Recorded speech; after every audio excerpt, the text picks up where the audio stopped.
So let's see our next chapter which is inverse trigonometric functions. इस chapter में हम लोग देखेंगे कैसे हमारे ट्रिगोनोमेट्रिक फंक्शंस के इनवर्स बिहेव करते हैं on the set of given inputs. Okay, but उससे पहले हमें देखना पड़ेगा कि एक्चुअल में हमारे पास फंक्शंस क्या होते हैं, और उससे पहले हमें जानना पड़ेगा कि एक्चुअल में हमारे पास रिलेशन क्या होते हैं। ओके, तो हमने ये सब कुछ 11th क्लास में वैसे पढ़ा हुआ है, बट फिर भी हम इसको एक बार रिकैपिचुलेट कर लेते हैं। ऑलराइट, सो ध्यान से देखिए आप यहाँ पे, मान लीजिए आपके पास एक सेट है ए, जिसके अंदर सेट ऑफ इनपुट्स हैं आपके पास A B C D E and F, and मान लीजिए आपके पास एक और सेट है बी, जिसके अंदर एलिमेंट्स हैं आपके पास 1 2 3 एंड 4। ऑलराइट, नाउ आप लोगों ने एक रिलेशन डिफाइन किया, जो रिलेशन है आपके पास set A to set B. इसका मतलब क्या होता है कि रिलेशन आर जो आपका होगा वो एक सबसेट होगा सेट ए क्रॉस बी का। Alright, Cartesian product A cross B का। ऑलराइट, सो रिलेशन आर के अंदर मान लें आपके पास जो डेफिनेशन है इसकी वो है, एलिमेंट्स हैं इसकी ऑर्डर्ड पेयर्स के फॉर्मेट में ए कॉमा बी, सच दैट आपके पास यहाँ पे कोई डेफिनेशन है या फिर कोई रूल है जिसकी मदद से आपके ये एलिमेंट्स फॉर्म हो रहे हैं इस रिलेशन के अंदर। ऑलराइट, और यहाँ आप बोलते हैं कि ए बिलोंग करेगा आपका फर्स्ट सेट से ए से, एंड बी बिलोंग करेगा आपका सेकंड सेट से यानी कि बी से। ओके, ऑलराइट, और मान लीजिए कि ये डेफिनेशन को अप्लाई करने के बाद आपके जो एलिमेंट्स मैप्ड होके आ रहे हैं वो कुछ ऐसे आ रहे हैं। मान लीजिए ये आपका सेट ए था और ये आपका सेट बी था, इसमें एलिमेंट्स थे आपके पास A B C D E and F, and then आपके पास एलिमेंट्स थे यहाँ पे 1 2 3 एंड 4। इस डेफिनेशन के अकॉर्डिंग मान लीजिए ऐसा कि ए आपका मैप हो रहा है 2 से, बी आपका मैप हो रहा है मान लीजिए अगेन 2 से, सी आपका मैप हो रहा है 3 से, एंड डी मान लीजिए आपका मैप किसी से नहीं हो रहा, ई मान लीजिए आपका मैप किसी से भी नहीं हो रहा, और एफ मान लीजिए आपका मैप किसी से भी नहीं हो रहा। ऑलराइट, सो आप बोलेंगे इस रिलेशन आर के अंदर जो हमारे पास एलिमेंट्स आएंगे using this rule and using this pictorial diagram, आपके पास यहाँ मिलेगा ए कॉमा 2 एक ऑर्डर पेयर आएगा, देन बी कॉमा 2 भी आपके पास एक ऑर्डर पेयर आएगा, एंड देन सी कॉमा 3 भी आपके पास एक ऑर्डर पेयर यहाँ पे ऑब्टेन होगा। ऑलराइट, इसके हिसाब से आप बोल सकते हैं कि जो यहाँ पे आपकी डोमेन ऑफ आर है वो आपकी क्या बनेगी, सेट फर्स्ट के अंदर सारे एलिमेंट्स जो भी आपके मैप्ड हैं यहाँ पे, तो वो हैं ए बी और सी। तो आप बोलेंगे यहाँ पे कि ये सेट कौन सा बन जाएगा, तो ये बन जाएगा ए बी एंड सी। और अगर हम बोलें इस रिलेशन की रेंज क्या है, तो रेंज ऑफ आर जो हमारी होगी वो क्या होगी, इस सेकंड सेट के अंदर जो भी एलिमेंट्स मैप्ड हैं यहाँ पे, तो यहाँ एलिमेंट्स मैप्ड है हमारे पास 2 और 3, उसका हमें सेट लेना है यहाँ पे। ऑलराइट, नाउ ध्यान से देखें तो हमारे पास एक्चुअल में एक रिलेशन का इन्वर्स क्या चीज़ होती है, ये चीज़ हमने 11th क्लास में भी पढ़ी थी। ऑलराइट, सो आप बोलेंगे कि एक रिलेशन आर का जो इन्वर्स होगा, अगर हमारा रिलेशन डिफाइंड है ए टू बी, देन हमारा आर इन्वर्स डिफाइंड होगा बी टू ए में। ऑलराइट, और ये रूल क्या बन जाएगा इसका, तो इसका डेफिनेशन बन जाएगा आपके पास कि इसके अंदर अब एलिमेंट्स आएंगे इसके जस्ट रिवर्स ऑर्डर में, यानी कि B comma A, such that कोई डेफिनेशन जो फॉलो हो रही थी यहाँ पे, और यहाँ पे फर्स्ट एलिमेंट आपका बिलोंग करेगा सेट बी से, यानी कि यहाँ के फर्स्ट सेट से, और आपका सेकंड एलिमेंट बिलोंग करेगा इस ऑर्डर पेयर का यहाँ के सेकंड सेट से। ओके, तो ये होता है आपका एक्चुअल में आर इनवर्स। और एक और चीज़, जो आपकी पहले डोमेन थी वो डोमेन अब बन जाती थी रेंज आप लोगों की, तो जो आपका डोमेन ऑफ आर इनवर्स होगा वो एक्चुअल में रेंज ऑफ आर होगा, और जो आपका रेंज ऑफ आर इनवर्स होगा वो एक्चुअल में डोमेन ऑफ आर होगा। तो आप लिख सकते हैं इस चीज़ को, यानी कि जो भी आपको सेट दिख रहे थे यहाँ पहले वो आएंगे एक्चुअल में उल्टे ऑर्डर में, यानी कि ये हो जाएगा आपका डोमेन, इसका डोमेन बन जाएगा इसका रेंज यानी कि 2,3, एंड सॉरी ये आपका सेट के ऑर्डर में आएगा, एंड देन रेंज आपका बन जाएगा इसका डोमेन यानी कि ए बी एंड सी। और ये तो आपका रिलेशन आर था, लेकिन जो आपका आर इनवर्स का पिक्टोरियल डायग्राम बनेगा वो बनेगा, पहले सेट आएगा आपके पास बी, जिसके अंदर एलिमेंट्स क्या थे, तो वो थे 1 3 4, एंड आपके पास देन सेट आएगा ए, जिसके अंदर एलिमेंट्स क्या थे आपके पास, वो थे A B C D E and F. Alright, now जो आपके पास आर इनवर्स में एलिमेंट्स आएंगे वो क्या आएंगे फटाफट देखें, तो ये जस्ट इसके रिवर्स हो जाएंगे आपके पास, यानी कि आपके पास आएगा 2, ए इसका रिवर्स, देन 2 कॉमा बी इसका रिवर्स एंड देन 3 कॉमा सी इस एलिमेंट का रिवर्स। ओके, सो ये है आपके पास एलिमेंट्स। तो इसके हिसाब से डायग्राम कैसे बनेगा हमारा, 2 मैप्ड होगा हमारा ए से, 2 मैप्ड होगा हमारा बी से, 3 मैप्ड होगा हमारा ओनली सी से। तो ये एक्चुअल में आर इनवर्स हमारा रिलेशन है। तो ये होता है हमारे पास रिलेशन और उसका इनवर्स। ठीक है, अब हम देखते हैं एक्चुअल में फंक्शंस क्या होते हैं और उसका हम लोग इन्वर्स कैसे निकालते हैं। ओके, याद रखिएगा फंक्शंस थोड़े बहुत डिफरेंट होते हैं रिलेशन से, और उनका इन्वर्स के लिए भी हमारे पास कुछ कंडीशंस होती हैं जिनको हमें वेरीफाई करना होता है, मैट करना होता है। ऑलराइट, सो इस चीज़ को पहले आप लोग नोट डाउन करें। नाउ हम लोग देखते हैं फंक्शन क्या होता है और कैसे हम लोग उसका इन्वर्स एक्चुअल में निकाल पाते हैं। ओके, इस चीज़ को प्लीज़ आप लोग नोट डाउन कर लीजिए।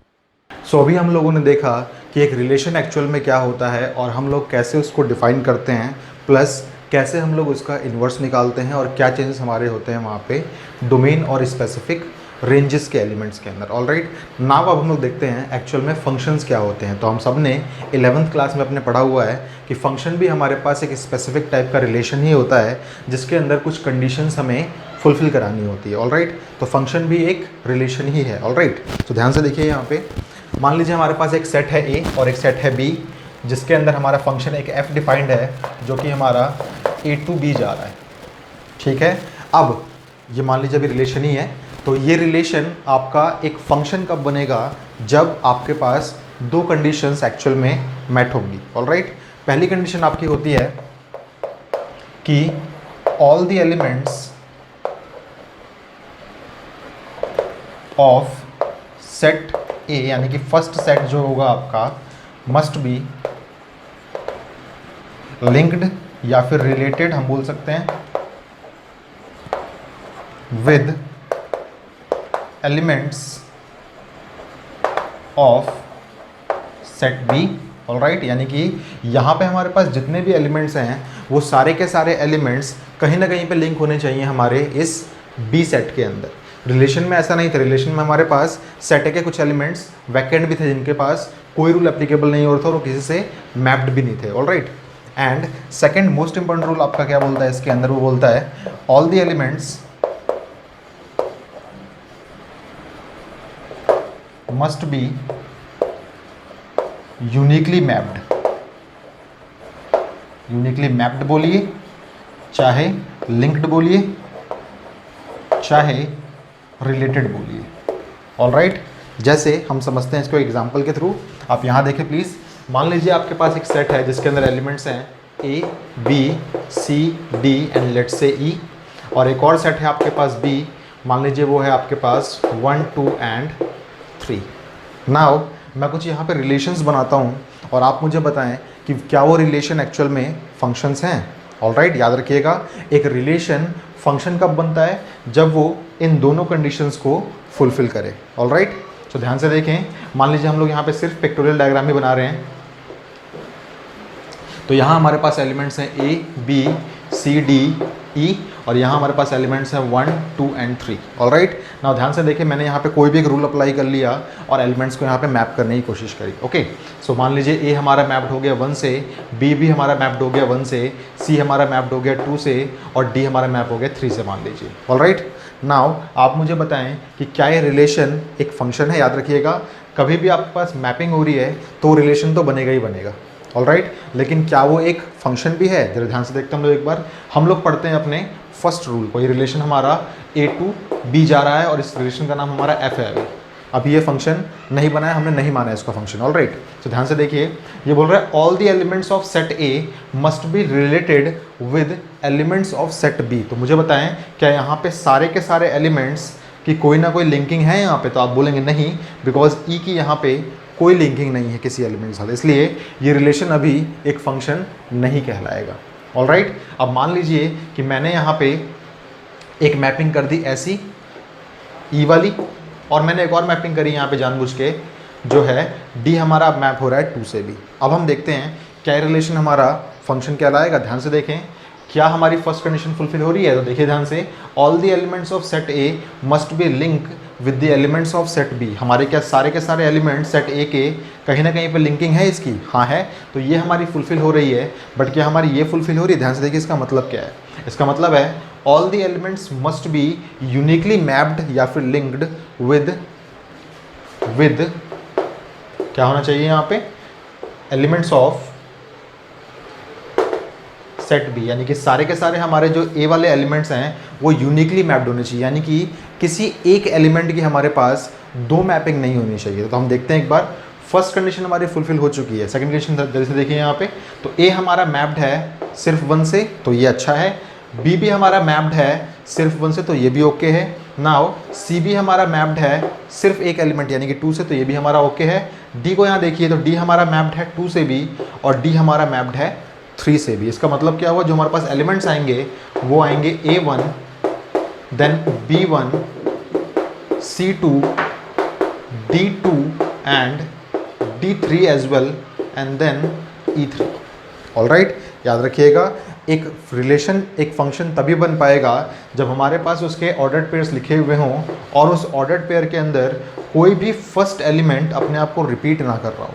अगर ये रिपीटिशन होगी इसका मतलब उस एलिमेंट की 2 या फिर 2 से ज़्यादा मैपिंग हो सकती है हमारे पास, जितनी बार वो रिपीट होगा। ओके, सो देखिए यहाँ पे डी हमारा 2 बार रिपीट हो रहा है, इसका मतलब डी की हमारी मैपिंग 2 के साथ भी है और डी की हमारी मैपिंग 3 के साथ भी है। इट मीन्स ये रिलेशन अभी भी हमारा एक फंक्शन नहीं है। ओके, ध्यान से देखिए, अब मैं यहाँ पे एक और डायग्राम बनाता हूँ सेम सेट्स का। तो ये हो जाएगा A B C D and E and then ये हो जाएगा हमारे पास 1 2 3, ओनली यही थे हमारे पास। सो मान लीजिए ये हमारा मैप्ड है 1 से, मान लीजिए बी हमारा मैप्ड है 1 से, मान लीजिए बी हमारा मैप्ड है 1 से, मान लीजिए हमारा 2 है मैप 2 से मैप्ड है और ये भी मान लीजिए हमारा 2 से मैप्ड है। ऑलराइट, ध्यान से देखिए, क्या ये रिलेशन जिसका नाम हमने एफ रखा हुआ है, क्या ये रिलेशन हमारा फंक्शन है? तो ध्यान से देखिए एक बार, ए हमारा मैप्ड है 1 से, बी भी हमारा मैप्ड है 1 से, कोई इशू नहीं, सी हमारा मैप्ड है 1 से अगेन, नाउ डी हमारा मैप्ड है 2 से एंड ई भी हमारा मैप्ड है 2 से। मुझे बताएं क्या सेट ए के कोई भी एलिमेंट यहाँ पे 2 बार रिपीट हो रहा है क्या? नहीं हो रहा। और क्या सेट ए के सारे एलिमेंट्स यहाँ लिखे हुए हैं? तो ऑब्वियसली लिखे हुए हैं आपके पास। नाउ आप कह सकते हैं कि जो रिलेशन आपने बनाया है एफ, ये एक फंक्शन भी है। कैसे? ध्यान से देखिए, क्या सारे के सारे एलिमेंट्स ऑफ सेट ए की हमारे पास लिंकिंग है? सारे एलिमेंट्स की लिंकिंग कहीं ना कहीं तो है, तो पहली कंडीशन हमारी फुलफिल हो गई। सेकंड क्या बोलती है हमसे, all the elements must be uniquely mapped with the elements of set B. इसका मतलब क्या है? इसका मतलब है ए की मैपिंग सिर्फ हमारी 1 के साथ है, तो ए यूनिकली मैप्ड है। बी की मैपिंग हमारे पास सिर्फ 1 के साथ है, इसका मतलब बी भी हमारा यूनिकली मैप्ड है। और सी की मैपिंग हमारे पास सिर्फ 1 के साथ है, सी भी हमारा यूनिकली मैप्ड है। देन डी हमारा मैप्ड है 2 के साथ, यूनिकली मैप्ड है।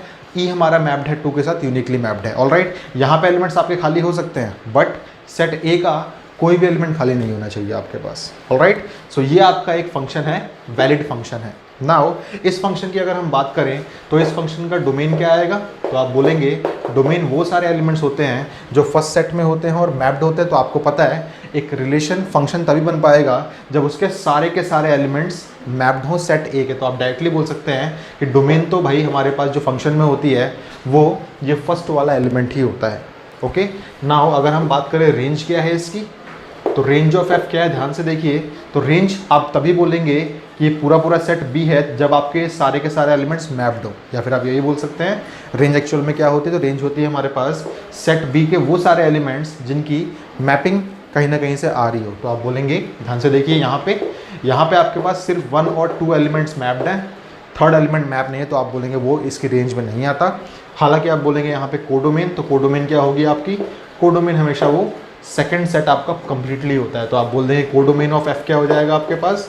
सो वो हो जाएगा पूरा पूरा सेट बी हमारा। नाउ हमें बात करनी है एक्चुअल में एक फंक्शन का एक्चुअल में इन्वर्स क्या होता है।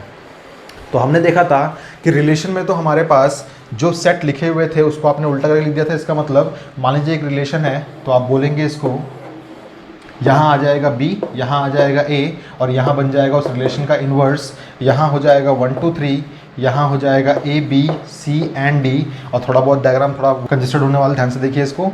1 मैप था a के साथ, तो हमने 1 को मैप कर दिया a के साथ। 1 मैप था b के साथ, तो हमारा ये भी हो जाएगा मैप b के साथ। नाउ c मैप था हमारा 2 के साथ, तो हमारा 2 मैप हो जाएगा हमारा c के साथ। 2 के साथ हमारा d भी मैप हो जाएगा।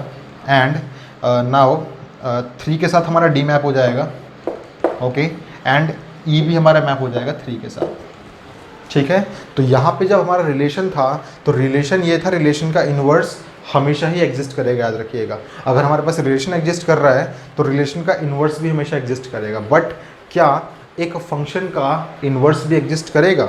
तो उसके लिए हमें देखना पड़ता है क्या इन्वर्स करने के बाद जो चीज़ हमें मिली वो एक्चुअल में एक फंक्शन बन रहा है क्या। ऑलराइट, इस चीज़ को मैं इलेबरेट करता हूँ।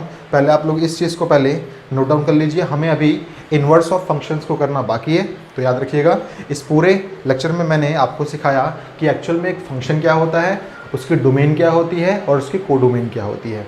नाउ हम लोग देखने वाले हैं अब कि एक्चुअल में एक फंक्शन का इन्वर्स क्या होता है और उसको एग्जिस्ट करने के लिए हमारे पास क्या क्या कंडीशंस होनी चाहिए। ऑलराइट, सो इस चीज़ को प्लीज़ आप लोग नोट कर लें। हम लोग देखते हैं अब कि एक्चुअल में हम लोग फंक्शन का इन्वर्स कैसे फाइंड करते हैं। ओके।